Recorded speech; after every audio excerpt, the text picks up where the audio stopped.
Unsafe products for guinea pigs and like things. Number one, these cages, they're not large enough. Females need 7.5 square feet and males need 10.5 because they are more likely to be territorial. Here's another example. Hay balls, because the animal or like any rodent can get their limbs stuck and break bones trying to get out. And also their hay needs to be on the ground for them to dig into. Again, any rodent, balls. Do not put your guinea pig in a ball. Like, literally, they're just so bad. Do not get your guinea pig a wheel. They cannot use wheels. Don't just get one guinea pig. You need two. They're social animals, unless there's a problem of aggression. And do not give your guinea pig bad food like this. Seeds, they will choke on seeds. And overall, this brand is, like, horrible for food. And the beddings I showed in the last video are bad for everything. Nope. Yep. Nope. Yep. Nope. Yep. Nope. Yep. Okay. Owning 200 animals or 100 or whatever is not make you good at taking care of animals, because the animal's care could be completely wrong. And you could be saying you're a good pet owner and have more experience and are better than me because you have more animals. That means absolutely nothing. I could just have a hamster and still have way better care than you. Like Ace. I'm just giving her as an example. Let's say somebody commented on her video that was like about Ace and Fam, whatever. Was like about a critter trail or something, and saying I've had owned 8 hamsters and kept them in these critter trails. She's automatically a better owner. That's just an example. And then also, if somebody commented on my video saying that these cages are wrong because critter trails are smaller and they don't need a lot of room, then I automatically know I'm probably a better hamster owner. So yeah. Let's talk about bad hamster stuff. Number 1, these beddings. These all are horrible. Do not use them. This one says scented. I swear I'm not just saying this is bad. Here's some cages that are bad. If you want me to do a separate video on these cages and items, I will do it. Putting hamsters together, Syrians. I know some hamsters can go together, but I'm meaning this more to Syrians. Stressing your hamster out for no reason by like touching it when it doesn't want to be touched or taking the hide off of it. And here's some bad hamster foods. I don't like you if you do this. Like, just stop. Like, just leave. I'm so sorry. My phone died during the live, and I just, like, charged it again. But I'm probably going to go live tomorrow or, like, maybe later tonight. So, yeah. Thank you so much, everybody who was on there. I'm so sorry. It was on, like, 5% at the beginning, so.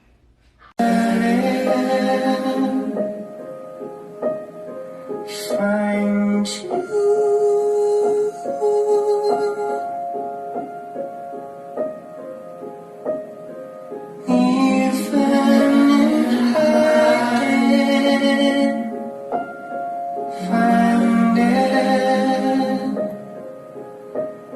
I'm gonna clean this cage. Her hay box is now this, so yeah.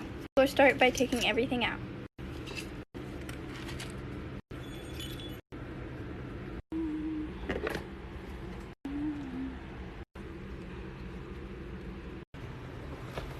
Now I'll take her out. Now we'll take the fleece out. Oh. Now we'll take the puppy pads out. Now I'll vacuum. We'll go pick out some fleece. I'm gonna do this fleece right here with like this blue. Now the puppy pads. Now fleece. Now items. This is what it looks like. And she's back in.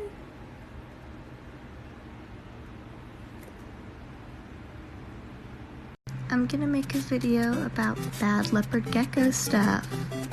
These heat rocks, like for any reptile, do not get them. They will overheat and burn your reptile. Do not use sand with your leopard gecko. It can cause impaction. Like, that's like one of the like first things I learned immediately.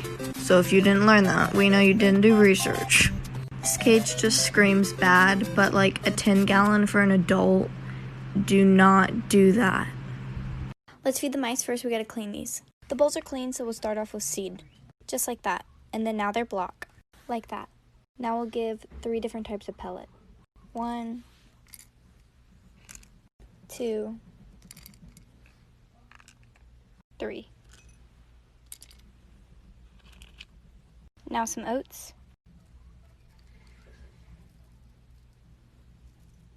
Some of the natural salad. Now some pasta as a treat. Their food has been added. And they're all coming out because they know it's there.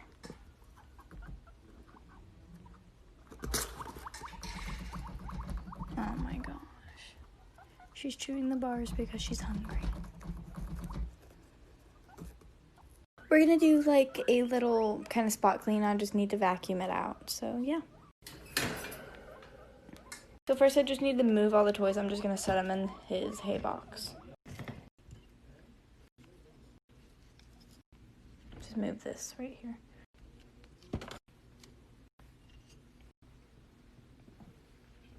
Now we'll just like vacuum it. So I vacuumed like most of the poop up. There's like still a few pieces, but that's okay. Now I'll put his toys back. Everything's back in, and now we'll do up here. So again, just take everything out. I'm gonna throw these little chew sticks that he's messed up away. Again, just did like a really quick vacuum. Now I'll put his toys back. I let these soak in water. Didn't get much out, so yeah. And he likes them, so put his food bowl back. It goes up here. So if you please comment down what animal and types of videos you want, because like there's really nothing that I really have to do right now. What your pet says about you, part 7, I think. If you have a hermit crab, you probably saw it at a beach shop and your parents wanted to buy it for you because, well, you're a kid. If you have a centipede, I don't like you. Like, I don't. Or a millipede. But like, if you have a goat, you're a pretty adorable person. And your pet is adorable. If you have a llama, you're pretty unique. And your pet is something you're obsessed with. If you have a crocodile, you're a redneck and you scare me. If you have a scorpion, I don't like you. You are psychotic.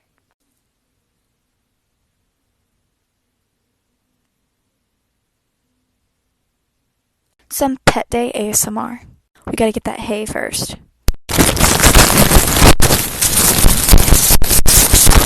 Now some food. Delicious. Now we gotta clean a cage.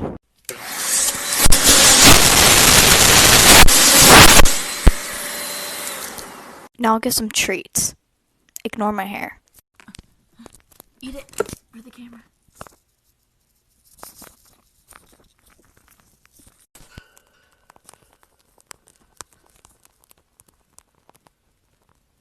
And bye. We're gonna make boredom breakers for like any small pet.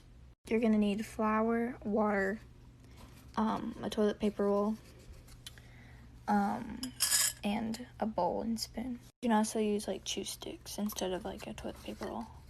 First thing you're gonna do is you're gonna take flour and put it in this bowl. Now you'll take water and add it too. After you get a good amount in, you can mix it. Once you mix it, it should look somewhat like this. Now you're gonna need like a plate and like a paintbrush and treats. You're gonna take the treats that you picked and put them on the plate. I cut up my toilet paper roll, but you can paint it on and it'll just look like that, or you can just dip it in. Now you're just gonna dip it, like put it into the stuff and the treats will get on it. Now you wanna let it dry off. When that's drying, we'll make some more. You can also use pet food. It'll look something like this. And then once they dry, give it to your pet. I don't know what part this is, but let's do this. If you have a stick insect as a pet, oh my gosh. You literally picked an animal that's only going to live a few months. Congratulations, you're going to be depressed soon. If you have a goldfish and you're keeping it in a bowl, which you probably are because you own a goldfish, give it a better life. If you have a guppy or like any type of these fancy guppies or whatever, You probably went to the pet store and they recommended it to you, and now you think you're so cool because you didn't get like a basic betta fish. Sorry, these are a lot of fish. If you have glowfish, you're probably a kid. If you have a possum, you're crazy, or you have a huge heart. And again, this is all jokes. Stop being snowflakes and commenting, I have gerbils and that's not true. And if you didn't see your animal on here, go to earlier parts or comment. I don't even know what part this is, but if you have a blue-tongued skink as a pet, I respect you. If you have an iguana, you thought it'd be a cute pet, and now you're gonna have to rehome it at some point. If you have a pig, you have some things in common with your pig, if you know what I mean. I don't have a pig. If you have a horse, it's your daddy's money, or you're actually a super hard worker and take care of this horse with your life and love it no matter what. If you have chickens or ducks, you probably live on a farm, or you just have them in your backyard for absolutely no reason. Give them to a farm. All jokes, so stop being snowflakes. What's your pet say about you? Part 4.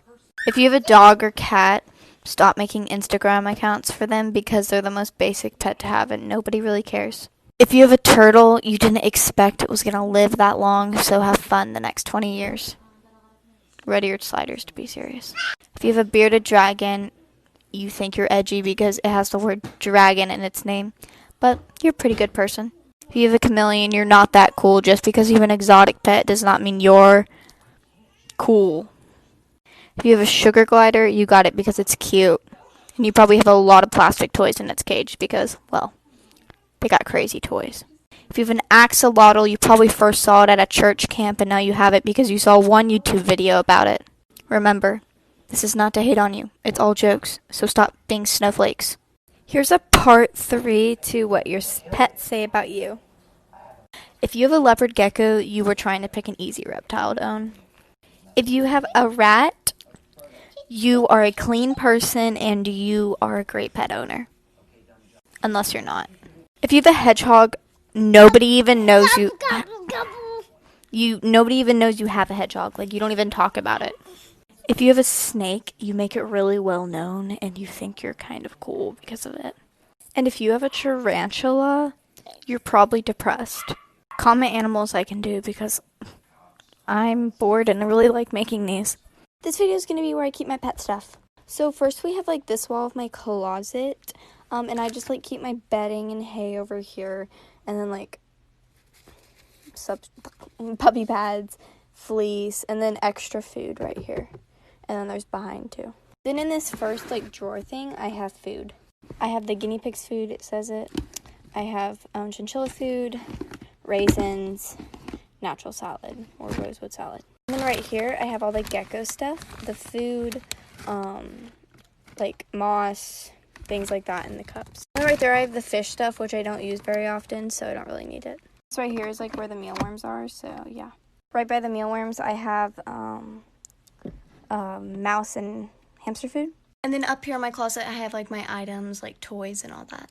And then my playpen.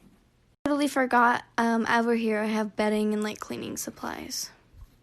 Part 2 to what your pet says about you. If you have a rabbit or rabbits, you are overall just a super sweet person, or you're an actual jerk and don't consider others' feelings.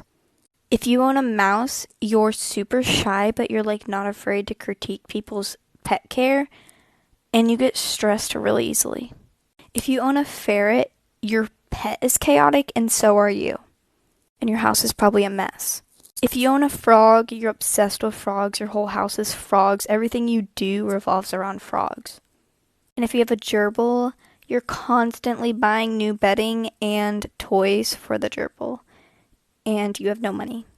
This is a really bad picture, but if you own a bird, you're basically taking care of another human being. What your pet says about you. If you have a chinchilla, you probably looked up exotic pets looking for a pet, and now you think you're quirky and exotic for having one.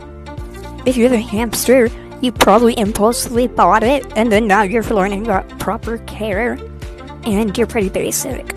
If you have a guinea pig, you are really, like, hardworking, and you probably put a lot of work into making it happy.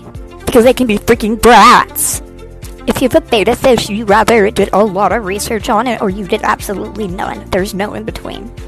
If you have snails, your parents probably didn't want you getting like a real pet from a store, so you went out and just took snails. If you have crested geckos or a crested gecko, you probably did a lot of research on them and got attracted to them first when you saw their nubs when they don't have tails.